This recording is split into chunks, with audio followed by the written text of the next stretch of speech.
ನೋಡಿ, ಇವತ್ತು ದೇಶದಲ್ಲಿ ಒಂದು ಧರ್ಮವನ್ನು ಇಟ್ಕೊಂಡು ರಾಜಕೀಯ ಮಾಡೋದು ವಿರುದ್ಧ ಇದೆ. ಅದಕ್ಕೆ ನಾವು ಯಾವುದೇ ಧರ್ಮದ ವಿರೋಧಿ ಅಲ್ಲ ಅಂತ ಹೇಳಿಸ್ಕೊಂಡಾಗ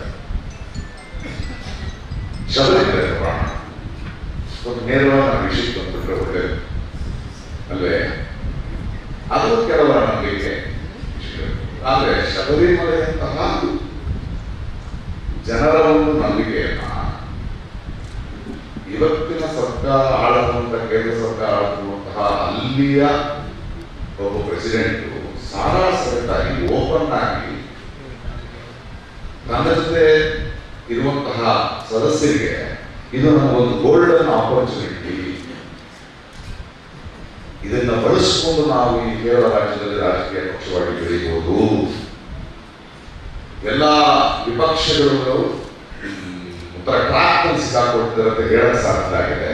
ಇಷ್ಟು ಕೆಟ್ಟ ಮಾತುಗಳನ್ನು, ಇಷ್ಟು ಕೆಟ್ಟ ಆಲೋಚನೆಯಿಂದ ಮಾತಾಡ್ತಾ ಇದ್ದಾರೆ. ಆದ್ರೆ ನಾವು